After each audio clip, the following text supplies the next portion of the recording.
I'm Brianna Goetting. I work for Pearson Smith Realty, and I'm a realtor. Amazing. Thank you. All right. Well, take me back. What drew you to the world of real estate? Give me a quick overview of your journey from the start. Honestly, I never thought I would ever be in real estate, to be 100% honest with you. I started in cosmetology, then I had 3 kids, and right before COVID happened, I was turning 30, and I thought, man, I need to do something since my kids will all be in school. So I adventured into real estate. Wow. That's super cool. I've been hearing that more and more from guests that they never thought that they'd be doing what they're doing. So it's Yeah. kind of funny how it finds you or you just find your way into it and then it's the best thing for you. What inspired you to start your career in real estate and what keeps you passionate about it today? I guess it started because I was told I could never do it, that I wouldn't be as successful as I'd be. So that pretty much drove me. Tell me I can't do something, I'll probably do it 10 times better on my head. So that's really what it was. Is didn't really think of it. Naturally, it was pretty good. I was working as an assistant for a top realtor, and then I realized that I wasn't really going to be able to grow in that direction under that wing. So I ventured off and saw where it took me, and I'm pretty happy. That's amazing. I am the same way. Like, tell me I can't do it and I will show you. That's the Exactly. best motivation, isn't it? Yes, yes. Self motivation. You know what I mean? You drive yourself. Yeah. What's your secret to helping buyers feel confident and stress-free in such a competitive market? I'm primarily a listing agent. In the last 5 years, I've sold about 250 homes, and to give content, average agent sells about 12 homes a year. So my highest year has been 65 as a solo agent, which is pretty incredible. I do work with a lot of buyers, and really, I would say the best thing is to make them feel comfortable with the process.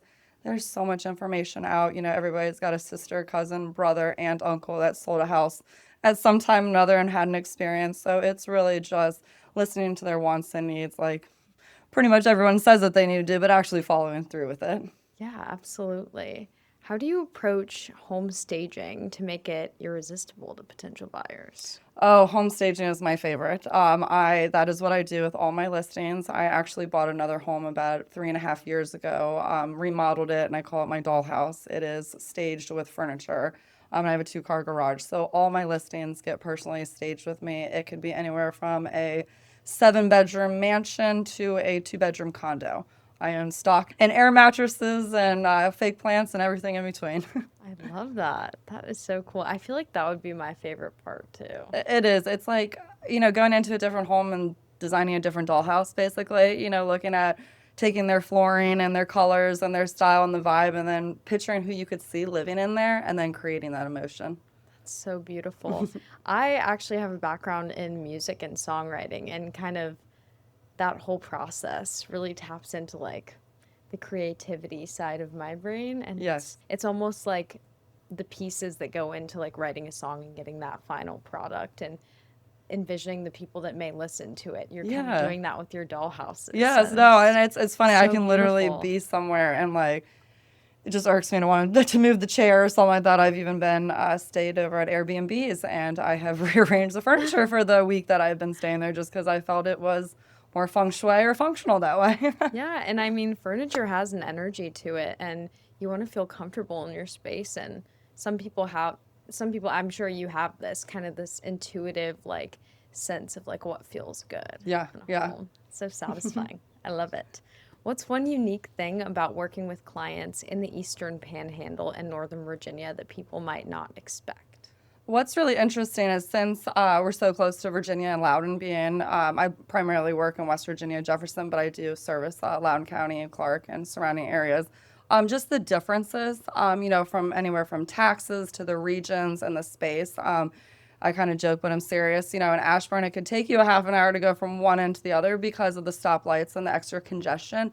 But here where I live in Jefferson, you could be, towns away, in a half an hour, and there's no stoplights or traffic lights and 65-mile-per-hour roads. So it's just the differences that just once you cross over the border from Virginia to West Virginia, just explaining the differences of that. Yeah. I live in Ashburn and I definitely, resonate with the 30 minutes to get from one end to the other because Yeah. it's every 2 seconds a stoplight, so Yes. maybe I should move to West Virginia. And it's nicer because you're more or less driving with like fields or greenery from left to right instead of like here in Loudoun, it's just grown so much. I was born and raised in Loudoun. I grew up in Percival, so I've seen the change over the last 35 years, and it's been crazy. Yeah, I bet. It's been crazy just as long as I've been alive, like being raised in Loudoun as well. I feel like so much has changed, but it's been cool too. Yeah. What is the biggest mistake you see buyers or sellers make, and how can they avoid it?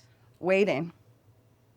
There's never the right time for really anything, let's be honest. You know what I mean? Even if you think it's the right time, the next day you could fail at something or realize you don't want it. So I would say the biggest thing is people being hesitant, and then also not maybe relying on the person that they called to represent them. I've gone in and been the second runner-up to, list a home or something like that, and seen the differences of how, people didn't guide them the right way or held off or did certain things that they shouldn't have done that could have moved them forward.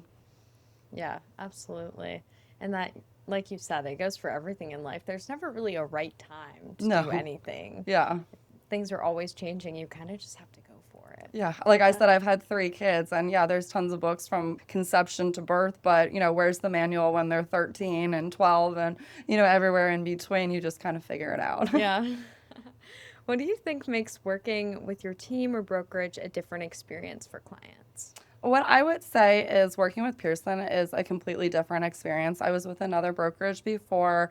It was more of a boutique brokerage. And what I loved about Pearson when I was interviewing, switching over to see where I wanted to ultimately land myself, is I love that Pearson really let me be who I was, and also let me put my name in front of the brokerage name. For example, most people think I'm in brokerage, you know what I mean? Although Pearson is tagged along, with everything I post and everything like that, but they let me have my name and my number, in the forefront and everything, which I think is amazing, because a lot of other brokerages, I feel like, don't let the individual agent be themselves and shine, in their talents and everything, and serve the way that they feel most comfortable.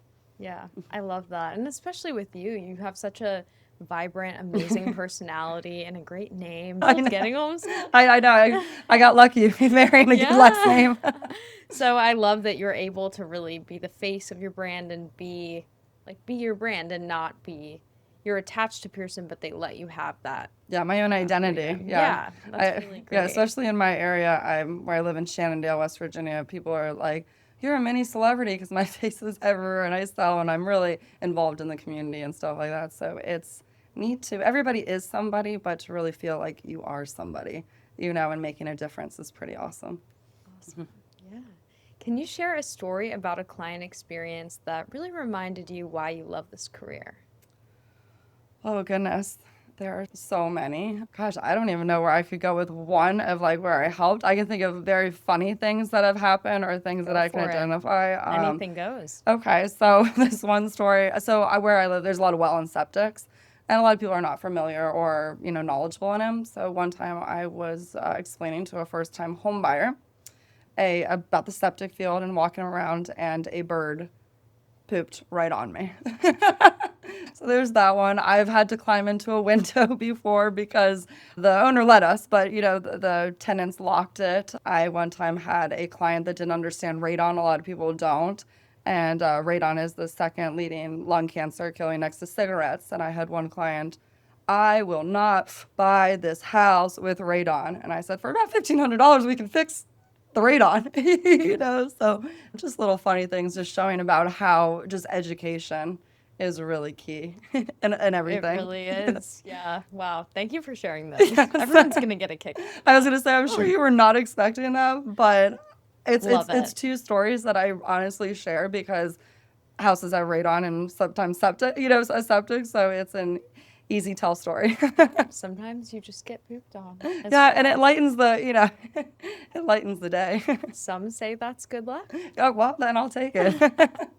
How do you help clients feel at home in a new area when they relocate?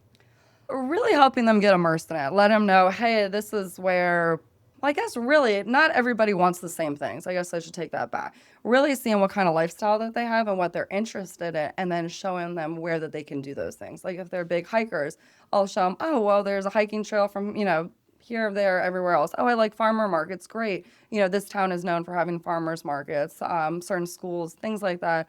Really tailoring to their lifestyle and then showing them, hey, this is what we have in the area that could help with that. Yeah, that's awesome because then they can really envision themselves like in their day to day. Yeah, yeah. And So everybody wants different things. Some people, what may be important to me may not be important to you. So I would hate to kind of push something on them and be like, well, I don't even like hamburgers. Why are you, I'm vegan. yeah, like, why are you pushing me on that, onto hamburger restaurants? Yeah. No, that makes sense. What is one thing your clients often say about you after closing a deal? Oh, that I'm extremely energetic. They're usually surprised when they find out that I don't even drink coffee. That I'm very present and I'm kind of like a pit bull with a bow. I'm very sweet and, go-getting. But also if something is not right, I'm there to fight for my clients. I love that. Those are like some of the best qualities in people too. But the no Thank you. caffeine could not be me. So Yeah, here's I don't, to yeah, you. everyone's like, how do you not do it? I'm like, or people will be like, I thought you'd be taller. I'm like, I know, I talk like I'm a 6 foot New Yorker man on Wall Street. I love it. I think it's amazing. How do you make the real estate process fun and memorable for your clients and their families?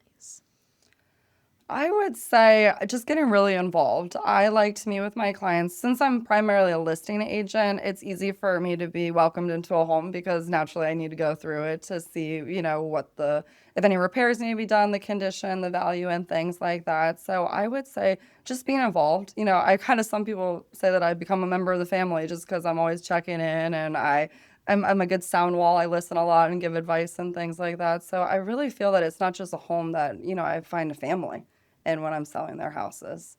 Okay, Aunt Brianna. That is so beautiful. Love that. Thank you. And it always feels better too when you like connect with either the businesses you support or I don't know, the realtors that you use that you always feel better about like of course these are big purchases, right? So it Yeah. makes them feel a little bit More better comfortable. about it too and I more say, comfortable when and if I'm not the one, I completely understand. Not one size fits all. You know what I mean? There's people that go to Chick-fil-A over McDonald's. You know what I mean? So, and I tell them, I want them to feel comfortable. Like, who do you feel comfortable calling? In the middle of the night when you're thinking of something like, oh my gosh, like I didn't understand something, or what's the next step, or what have you. You really want to work with someone you feel comfortable with. They say buying a house is no different, on the stress level of divorce or having a baby or a wedding and stuff. And you just don't call anybody to, officiate your wedding, or you don't just have anybody deliver your baby. So, it's taking time to have somebody that really cares about you and to handle your situation. your motto is hard work and determined. What does that look like in your day-to-day work? Every day I wake up and I'm ready to kick ass, if you will. You know what I mean? I wake up so ready for the day and just for what's next to happen. So I believe when you work hard and you're determined and you set a goal, if you can achieve it, it's not so cliche as you think it is. Absolutely. Being a wife and mom, how has your family influenced the way that you run your business? They're so involved. Luckily, my husband grew up in real estate, so he completely understood like the hours and the stress and the time and everything. And for my children, it's amazing for them to see their mom like work and grow up. I feel like so many kids don't really know what their parents do to provide the lifestyle that they have. And I feel like it's really special that my children are so involved. Like they love coming with me and tagging along if they can. And my oldest just turned 13 and he started doing some work for some of my sellers, like just some little odds and ends things and stuff like that. And it's really neat to see it's turned into quite a family business. Yeah, that's so fun. I would have loved that as a kid. I mean, my parents both worked and I got to see that, but I wasn't necessarily like Day to going with day. them or day to day because they're government. So, Yeah, I couldn't really like go in there. But exactly. that is so cool. And I'm sure that your kids have the best time. Oh, they love seeing all the different houses. And then also like it's just neat, I get to be proud of them for things that they do, in school and life and things, and then they get to be proud of me too. Yeah. I'm sure It's they're a full so proud. They're circle. like, So, that's my mom.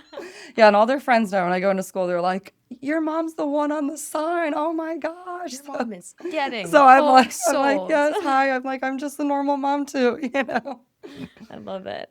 How do you balance being a top producing agent with family life without burning out? Just creating that. I think it's really valuable to create your own schedule and boundaries.